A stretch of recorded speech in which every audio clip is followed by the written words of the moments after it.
Salut à tous, c'est encore moi, Patrick Duval. Je vous rappelle que sur ma chaîne, je parle de tout ce qu'on peut faire soi-même. Abonnez-vous si vous aimez bricoler, il y aura plein de choses intéressantes. Et maintenant, passons directement au sujet de cette Lors vidéo. de l'assemblage de meubles en bois massif tels que des tables, des chaises et des tabourets, l'assemblage par rainure et languette est souvent utilisé. La pointe s'y est pénétrée dans l'emboîture préparée, où elle est solidement maintenue par de la colle. Au fil des ans, les meubles se ratatinent et se desserrent, ce qui entraîne la désintégration de cet assemblage. Pour éviter cela, il faut faire en sorte qu'il ne soit pas de monte du tout, en appliquant une méthode astucieuse. Le processus de fabrication d'un assemblage à rainure et languette non de monte. Les ébauches pour cet assemblage sont préparées de la même manière que pour l'assemblage classique.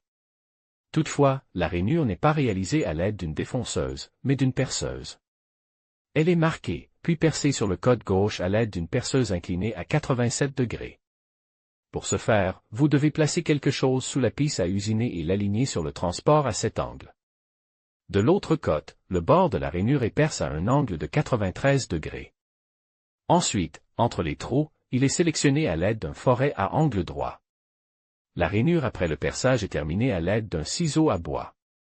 Ensuite, une pointe est fabriquée à la largeur du trou d'entrée dans la fente. Il est rendu plat comme d'habitude.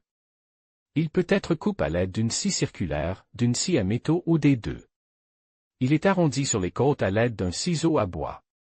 Sur les côtes de la pointe, on perce comme sur la photo. Ensuite, il est scié le long des trous. Cette opération est réalisée à l'aide d'une scie à métaux, car la scie circulaire laisse un trait de scie trop large.